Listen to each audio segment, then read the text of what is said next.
Hi, welcome to today's episode of Conversations with Karen and Kat. I'm Karen Scott Green. And I'm Kat Hardrick. And we have the honor and the distinction to be joined today by Gwinnett District Attorney Patsy Austin-Gatson and her husband Travis Gatson. So, for those of you who don't know, Patsy made history in 2020, becoming the first African American and the first female. So it was a twofer in Gwinnett County history to become the elected district attorney. And Travis, who's no slouch in his own right, has history here in Gwinnett. Coming from Chicago, he had been working with the police department and with the sheriff's department. Sheriff's Department. Okay, and so Travis, I'm going to start off with you because I understand that you wanted to set us straight on some things when we had Patsy on before. Was that right? You remember what it was? Because I'm going to give you the opportunity to clear the air. Maybe as we go through, maybe I can remember what it is. All right. So let's talk about some of the changes because you're retired now from the police department. Mm-hmm. And from the sheriff's department, I'm sorry. Yeah. From the sheriff's department. And because you cannot keep yourself still after you retired from the sheriff's department, you went to work for the Gwinnett County Solicitor's Office as an investigator. And I understand after you left there, you went and you got another job. Yeah, I have a lot of jobs. Yeah. So tell us about what you saw, what you've seen in the 30 plus years that you were in law enforcement, how you've seen Gwinnett change.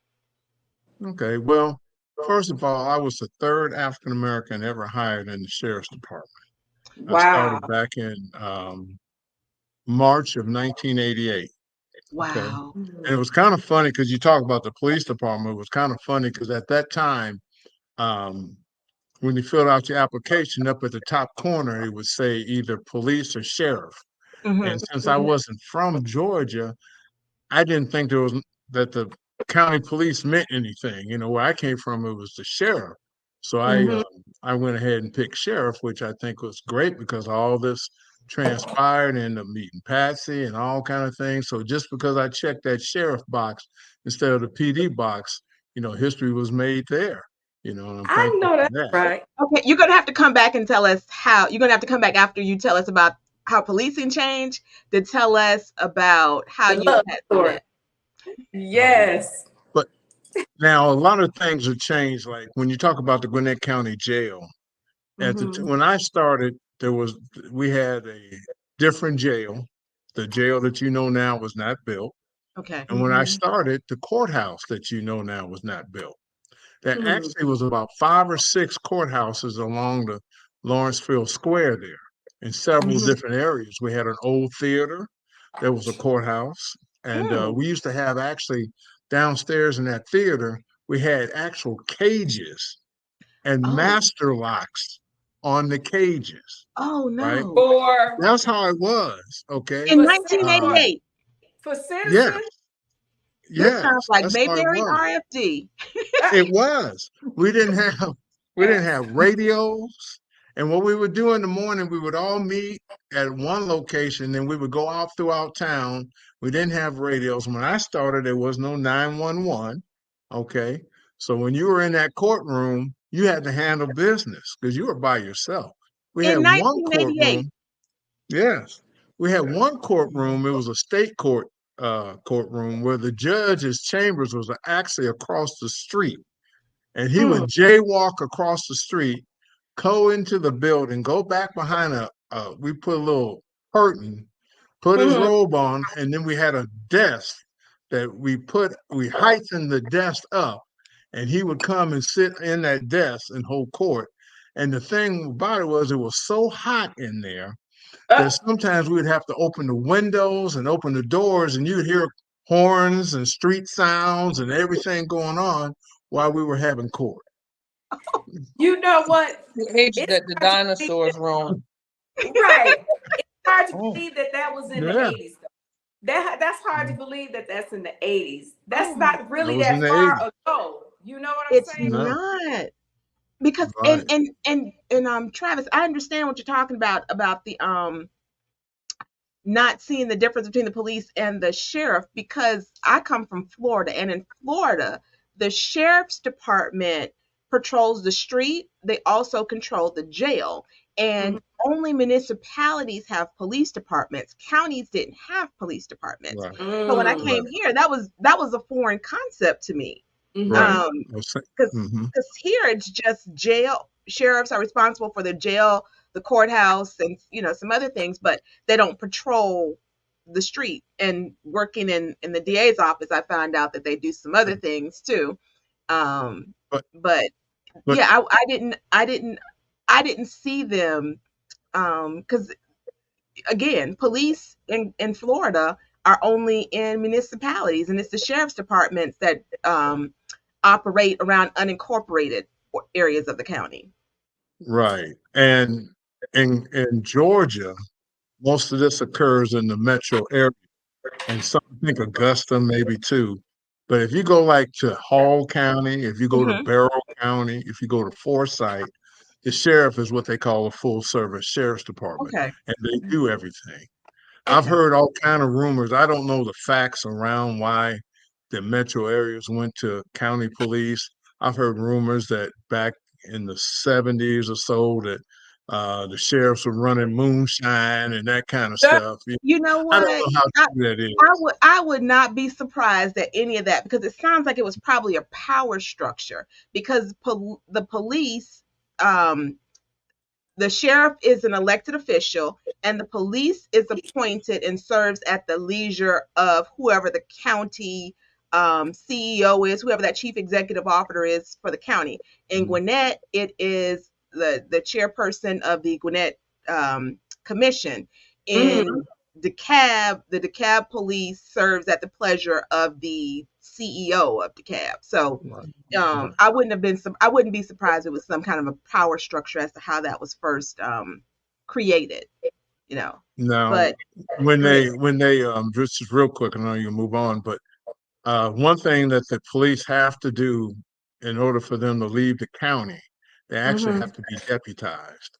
So Sheriff Taylor actually deputized certain policemen, investigators, detectives, or whatever. They're deputized so they can leave outside the county because they don't have jurisdiction outside of it. Just like a city municipality wouldn't Yeah. have jurisdiction outside, they Okay. don't have it outside the county, but the sheriff's department does have statewide jurisdiction. So the sheriff will deputize them. I did not know that. That was something I learned today. Okay, now you're gonna have to tell us about how you met Miss Patsy while you were. He's gonna tell it wrong. Uh-oh. Well, Take a there stab was at a it. all right, so I was a sergeant inside the jail, and at that time, Brian Whiteside was working in the jail. I was actually his supervisor. And for And those who my don't know, understanding, Brian is the past Gwinnett County Court solicitor, um, and he served from 2020 to 2020. No, he served from 2018 to 2022. right, right, right. So he was going to law school, and he was trying to find someone to intern under. And according to Brian, one day Patsy came into the jail for a client, and Brian talked to Patsy about interning because he couldn't get anybody in Gwinnett County at that time to Uh-huh. do it. And so I guess long story short, Patsy allowed him to do it, and they started doing that. So one day I go up to Brian and say, Brian, man, why don't you introduce me to her, right? And Brian's like, no, no, you're not going to mess up what I got going on here. I got, you know. And then, according to Brian and everything, one day he said something. Hey, there's this guy, and that works with me that wants to meet you, Patsy, but I'm not going to let him meet you. And Patsy said, well, I'm a grown woman, right? And Oops. so, am I right? Getting it right so far? And All so right. at that point, um, he gave me Patsy's number, and I think I got the work number, You got the office the number. office number. So I decided I was going to be trying to slick, and I'm just going to call it after hours and call and leave a message. But she was there, right? Okay. Mm-hmm. That just shows she's been working hard the whole time, All right? I right. And that's when right. I got to meet, I got to talk with her and everything, and the rest is history after that. And y'all Oh, have been married for how long? Was it 26 years? 26 years. Hmm. wow, that's a Yeah. blessing. Y'all have how many grands now? 4, What? 4 grands and how many kids? 3. Get 3. out of here. I love it. And You so know, this shows women that you can have the career, you can have the kids, you can have the successful marriage. This so Patsy, we're going to address this to you as a woman. How do you balance all of that? Because it is not easy. Um, it's not easy to do all of that. There's a lot of juggling. mhm. How did you do that when your kids were younger? Mm, I guess that's a good question, but chaos, you know, chaos reigns.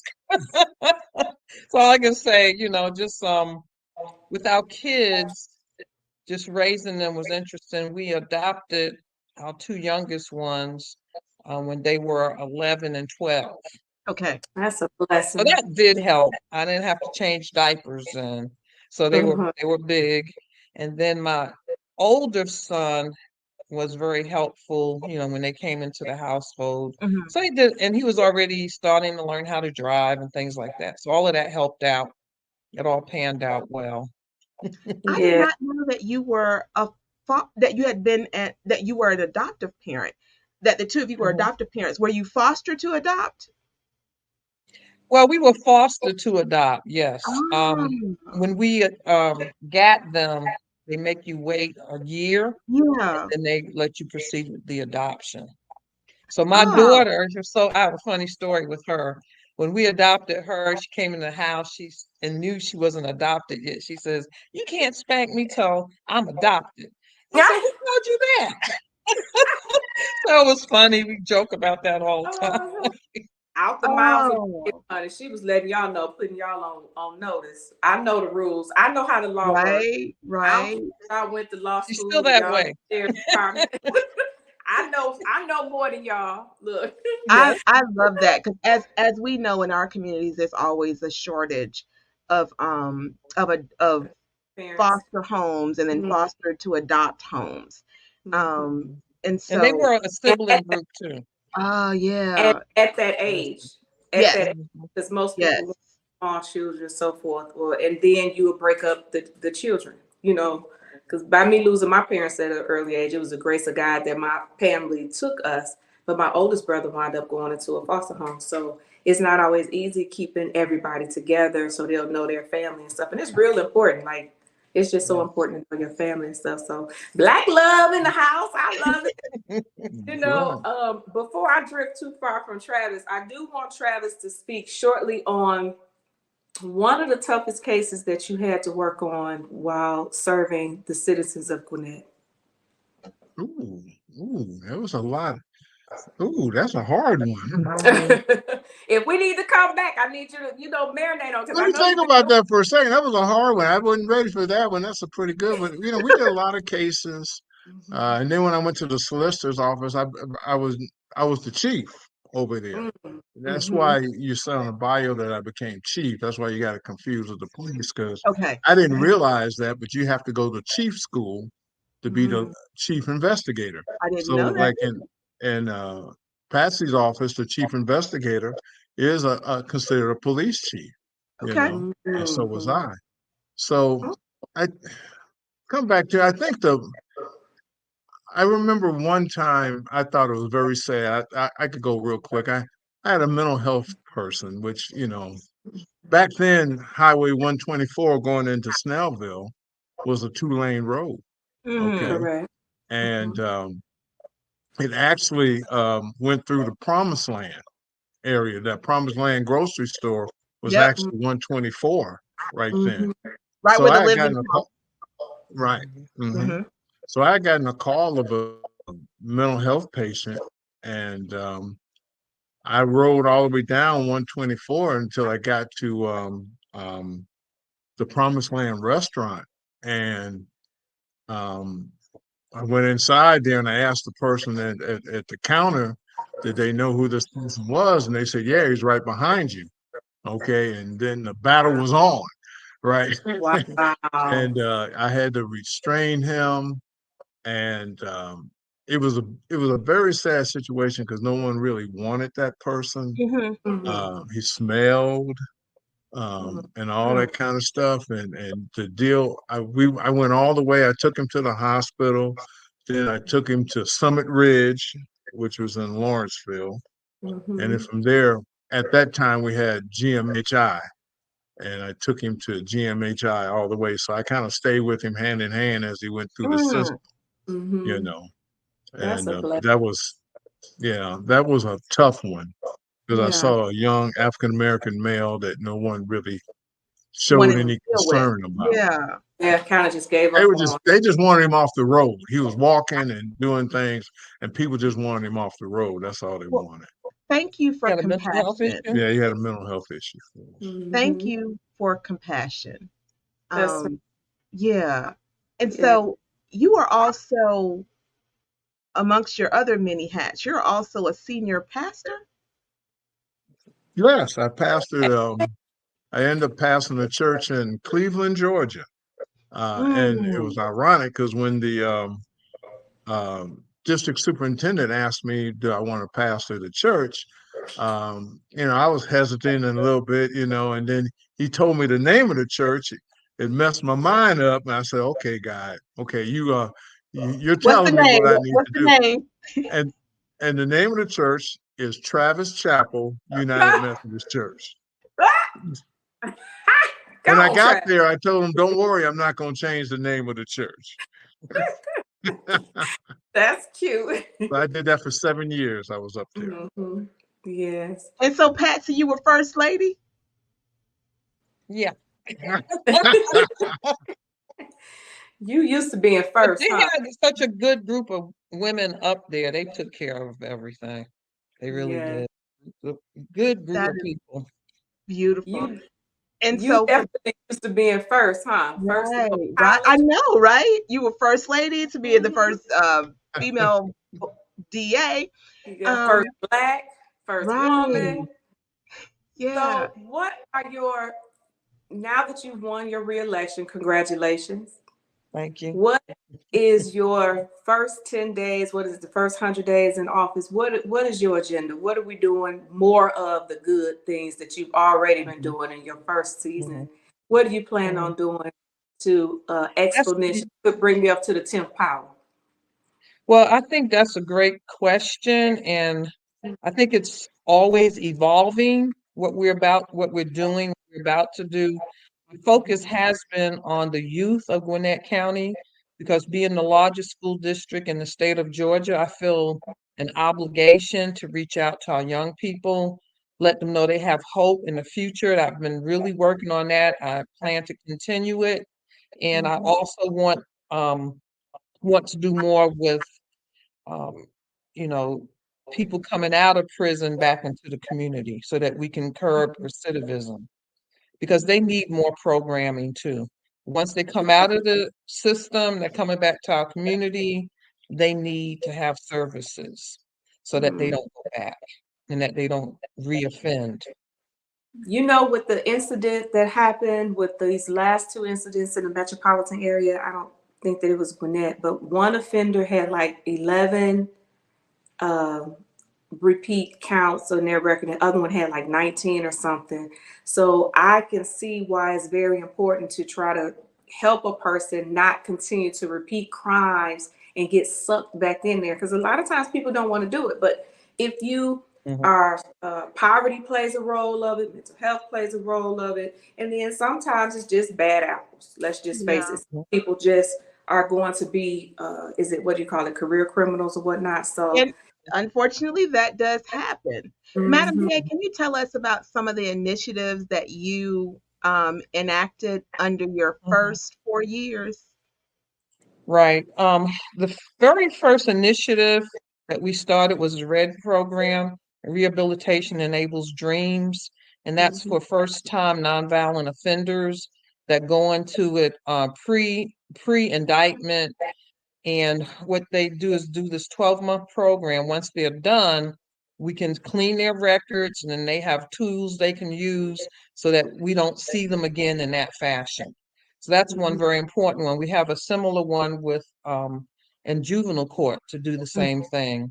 We also do our junior investigator mentorship program, which is going on right now. We have a 10-day program for our high schoolers, and it has really been growing each year. And what we try to introduce those students to is what we do as an office, and also talk about motivation, talk about conflict resolution, and just connecting them to our community so that they can be stronger citizens as we move forward. We did our first Citizens Academy last fall, and we plan to continue that. It had great reviews. Everybody loved it because now they're starting to understand what a DA is, what a DA does, the work that goes into it, the people that are involved. Because we're part of this community, and people need to know what a district attorney does. Because I've gone to too many places and talked to crowds of people and asked them, do you know what a district attorney does? And then it's just a blank look over people's faces. So I wanted to really bring the community into knowing what we do, and that it's not an easy job. And I love collaborating with all of the nonprofits and different groups right here in Gwinnett County. I tell people all the time, we have the best county because people are willing to work with one another. Yes. So once we continue that, it's all good. You know what? Can you elaborate on, you were saying that people don't understand the DA's office. Can you explain also just a little bit how big your office is? Because I am so sick and tired. Well, the DA did this. Dude, do you know how many people in her office and how many cases she actually works? So could you please just speak to that? Because while it's coming from your office, it's not necessarily you that's doing that. So please speak to the structure of your office, please. Well, what we have is about 160 some odd people in the office. We have attorneys, we have investigators, we have victim witness advocates, we have legal associates. So with all of that conglomeration of people, we service all of the court, 11 divisions of the court. And we have to supply people for each court to bring the cases forward, to investigate the cases and make sure things are in place. And the victim advocates are there so that victims get walked through the system, because it's very daunting when somebody goes through something and they are a victim, and then they have to come to court, and then they have to know each step that's happening. That's their constitutional right, as well as we have to protect the constitutional rights of the defendant. Yes. So we do a lot of work, Yeah. a lot. And, I was and watching the news. the I'm victim, sorry, Kim. go ahead. I was watching the news and I saw you in the courtroom. They were panning around, and I was like, "There's my DA." You were in there, but it was the case. The young lady, I think she was 16. She was murdered by. Yeah. So I said, yeah, Former look, police officer. Yeah.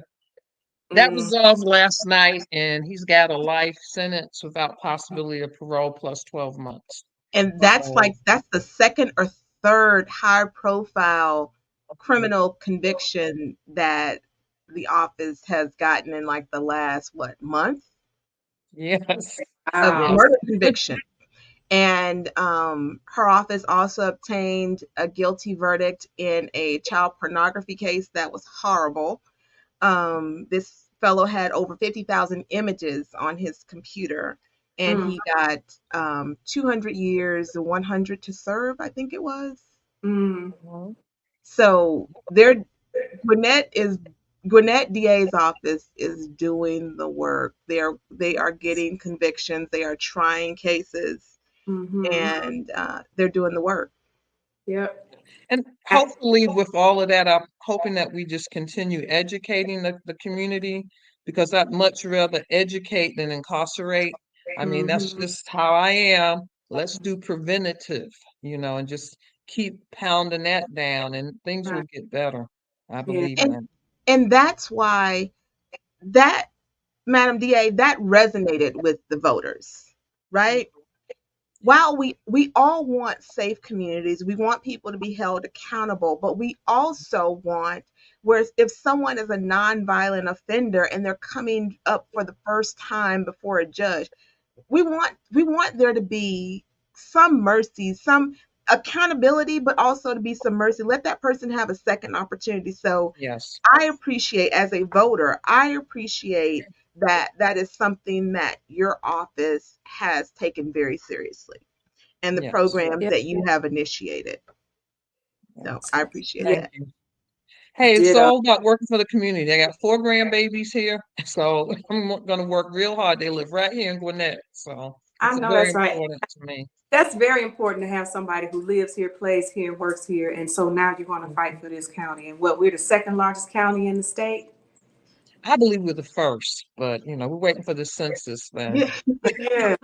So I think you're keeping a lot of people safe. And like you had said, I think I was listening to one of your town halls, how I guess this is my term, not yours, fear mongering, when people want you to think that you're not safe and you're not, like, your office is just letting people out. Like, here's the key, Yes. keep committing crimes, and that's not the case at all. And people need to understand that there are, correct me if I'm wrong, um, uh, Madam DA Patsy Austin-Gatson, second term, there are no two cases the same. That even Mhm. though you have a Hispanic person and an Asian person and they commit the same crime that we see, the public sees, but your eyes and your trained, skilled people in your office, they see more than what we see. Absolutely. Yes. And Yes. I would, could you please speak to that? Because during the election, I heard a lot of that.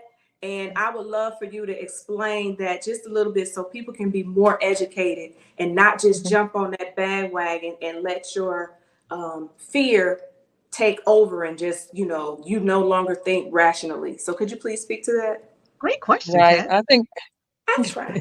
it's very important that people realize we have to take cases on a case by case basis. And each one, you have to look at the totality of the circumstances, what's specific to that case. You got to look at the person's background, criminal history, all kinds of things you have to review before there's a decision made on a case. And I personally don't like micromanaging. I let my people make a decision. They're very well educated. They've been down the road. They know what to do. So basically, things may come out differently, and the public might say those are the same cases, but that's not necessarily the whole picture. And we have to Mhm. look at the entire picture, the individual. We can't just say, if you do this, this happens, like it's a recipe. We have to Mhm. look at it individually so that folks get justice and equity. Because, when you think about it, you may have to look at a very heinous crime where somebody has a mental issue and they're not going to get the hammer down on them because maybe they were not responsible because of mental incompetency. So Mhm. these things are different, and each case has its own facts that we have to review, and they're going to be different. And can Yeah. I also add too that something that the public doesn't understand is, even when it comes to plea offers, or when it comes to not even just the offer, but when it comes to sentencing, what one judge does, another one may not. And so, as someone who worked in the DA's office, I can tell you that what one judge may accept as a recommended sentence, another judge may not. And so you have to take those kind of things into account. And Kat, you gave a scenario where folks were saying that one person got one thing and another person got another thing for the same crimes. They don't know, like, what the evidence was in that case. In one case, the evidence and the eyewitnesses may have been stronger. And so the DA may have felt like, if I take this to trial, this may not be a case that we can prove all the elements of this case. And Mhm. therefore, offering this person 20 years rather than a life sentence might be the best outcome we can get because of the Right. facts and the witnesses. Like all kind of moving parts go into a case. You know, Mhm. are your witnesses going to be available? Is it the best evidence? It's a lot. A lot. We had this one case, I'm laughing because we had to have folks travel to Oregon twice to get this witness that we needed for the case. What? And finally, we got him back the first time. The judge said, "Would you promise you will come to court?" He says, "Yes." And he disappeared again. So we had to go back to Oregon and get him again. I said, that was so funny. His name was Carlos. I'm like, "Where's Carlos?" Like, where's Waldo? Well, yeah, we go through a Where's lot, and I just want the public to understand that we're working diligently and hard for this county. And I think right now we have a great team. We're hitting it out of the park, and it's just a great place to be at where we're at right now in Gwinnett County. Yes. Yes. And I worked in Madam DA's office, and I can tell you that her team of prosecutors are some of the best in the state. I was a baby prosecutor. I'm not a new attorney, but I was a baby prosecutor in her office, and I was learning from some of the best people in the state. The Victim Witness Advocates Office, they won a statewide award Wow. for all the things that the service that they offer to the community. So that's right here in Gwinnett. And the investigators in that office are some of the most seasoned professionals across this state. And they will find, when I tell you, when you need to find a witness, they will find witnesses. I've seen it myself where the investigators will pull people from up under rocks. You're like, how did you find this person? Even their mother didn't know where they were. Like, yeah, she's got a great staff in that office. All of the attorneys, top notch, very seasoned prosecutors in that office. The investigators all have wonderful experience, and the teams all work well together.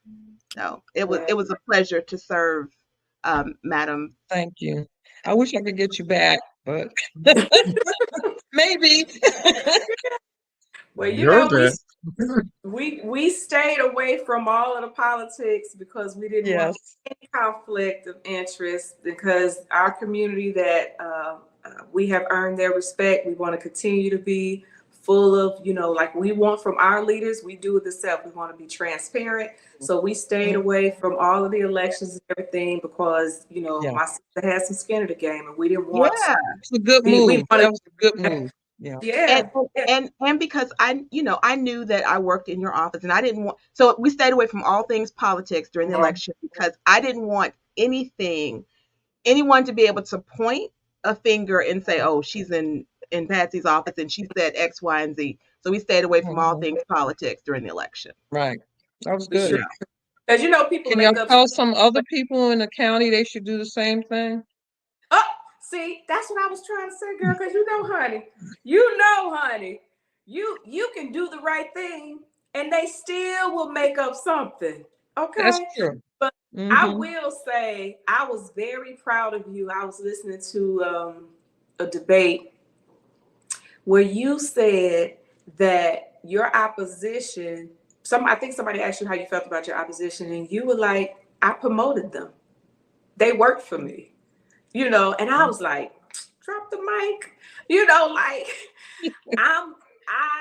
I'm not afraid of anybody. I'm doing the right thing. I know I'm in the will of God, and Yes. I ain't worried about it. I'm just gonna keep pushing forward, doing what I know it needs to be done. I'm gonna fight for my community, for my seniors, for my kids, from the Yes. people who are making crimes. We're gonna give them some love when they come out so they don't go back.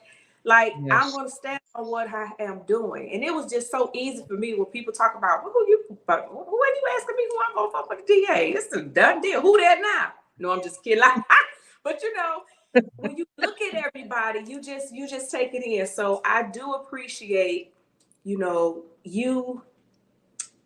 because by me and Karen both running, and I'm just talking about this as a former candidate and getting kicked in the teeth. It can be tough.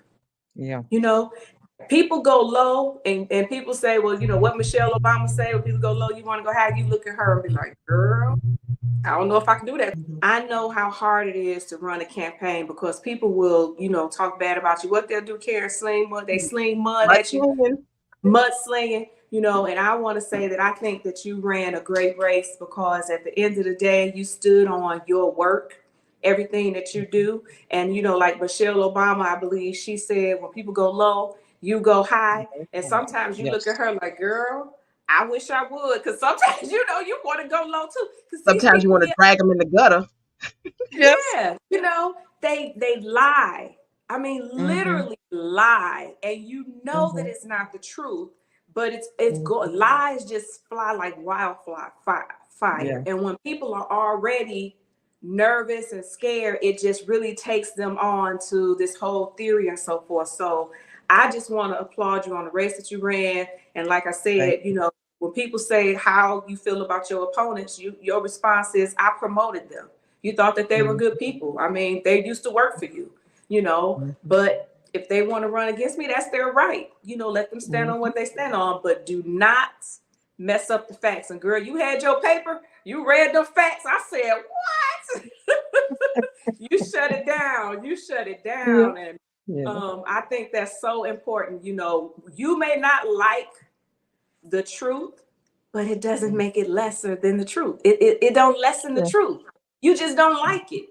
So don't go twist it and make up some story. Just stick to the facts. Go do your own research. So every time somebody came to me with stuff, you know, and I respect everybody that runs. It's your right to run. You are a citizen. You pay taxes. Hey, run for whatever you want to run.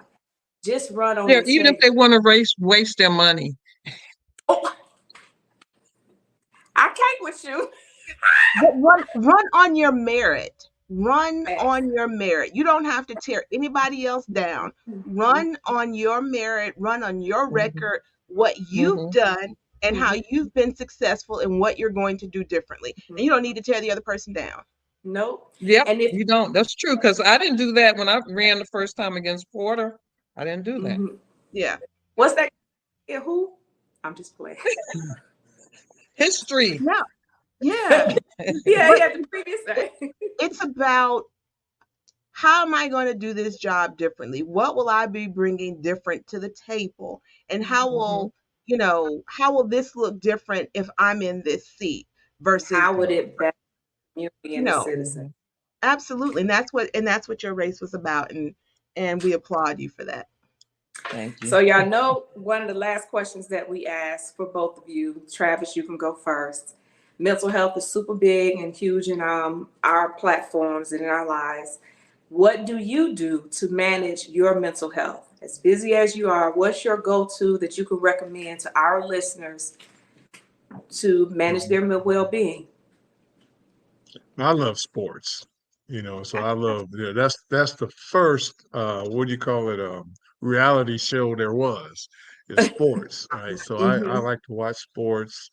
Um, you know, I spend a lot of time with Patsy, you know, and doing a lot of things. And it's sometimes, because what you guys were saying, like the mud slinging and everything, you know, as a husband, sometimes that gets really tough, you know, because you're in that protection mode, you know. But, you know, people have the right to say what they have to say, but it's tough, you know. So I had to find other ways to unwind, because I could get, sometimes I would be more upset than Patsy. You know, right? She had to calm me down, right? She was probably like, let them talk. Right. You know, and so, you know, I had, you know, I love movies, watching a good movie. I wish I'd read more, but I don't read as much as I really don't read as much as I need to. But a good sporting event, a good movie, hanging out with friends, you know, those type of things is what I love to do. Try to be more well-rounded and do different things, because, you know, the trail is tough, you know, as you guys know, you know. And then to watch Patsy, you know, one other thing, a lot of things that people don't say about is that there's so much stuff that Patsy has to deal with on a Mhm. daily basis, you know, that, sometimes it's just being there and listening and everything. And she has taught me a long time ago not to say what you need to do, just listen, right? Uh-huh. Let See her that vent. And sword. Let her Don't, vent. don't fix it. Just listen. just listen. And and the fun part about that is that, and a lot of people would ask me, "Oh, Travis, you're great, you're following your wife everywhere she goes and you do all those type of things." And I said, "Well, you know what I learned from my wife, because I made it up to the rank of captain at the sheriff's department because my wife Patsy was there for me and continued to Mm. push me even in times when I didn't even want to do anything." So, and when everybody's talking about how great I am, I've learned my lesson from Patsy and how she Mm. boosted me up, and got me to the place where I was, like I said, the captain over there and everything. And so it's been a fantastic trip. We are really enjoying life. It's Love great. Amen. that. And that's the other thing. Enjoy your life. It's Yeah. yours. Enjoy your life. Yes. You're the best you can possibly be. Mm, Nobody can imitate you, right? T-shirt. So be you. you know I Mhm. love that. So, Yes. Madam DA, what do you do? Um, Pray, read the pray. Bible, go to church. Hey. you should have said that. Listen, I I could not can't. make it without God. I Listen, mean, I, He has I just can't been argue that with steady that. force. Yeah. You know how that is. He's done so many amazing things, because Mhm. when you're going through all of these high pressure, tension related Mhm. things you have to deal with all the time, and people trying to take you out. I'm like, why do you not like me? Like in Mhm. person? So you have to deal with that. And I think that all of the lessons, the biblical lessons and things people had to go through and went through in order for them to reach the purpose God wanted them to be at. eh, Mhm. Nothing's new under the sun. That's what the Bible tells you. That's Mhm. so true. Mhm. It's nothing That new. is so true.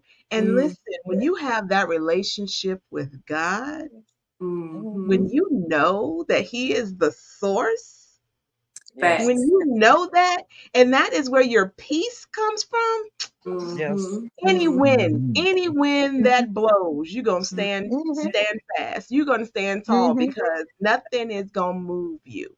Mhm. Nothing That's gonna right. move, you know. Yep. Yep. And so that's what I've learned in my almost 55 years of living. Yeah. That My having 28. that relationship with God doesn't mean that I'm not going to go through something, Mhm. but Amen. I understand that Yes. He is my Yes. anchor, and Yes. that Mhm. regardless of what wind that blows, I'm gonna be all Mhm. right. Mhm. It You'll may be all right. sting for a little bit, but I'm gonna be all Yes. right. I'm Mhm. gonna be, Amen.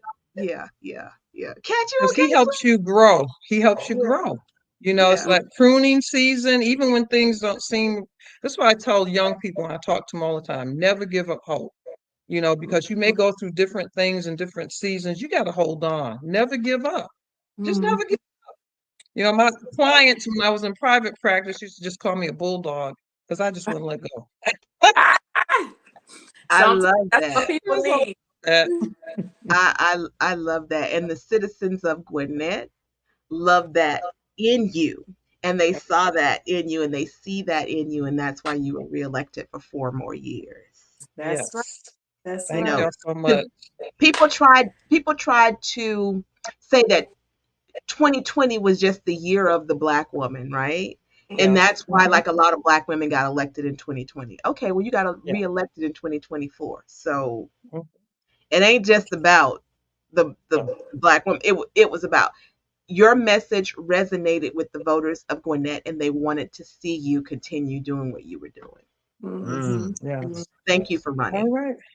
Thank you. And Yeah. thank y'all so much for having us. It Oh, means a lot. You're a voice in the community, and I thank y'all for that. Thank thank you. you. Thank you. And We follow the trailblazers. yes. And as always, thank you for joining us on this Thank you episode for of having me. Conversations with Karen and Kat. Well, we are impacting the world one conversation at a time.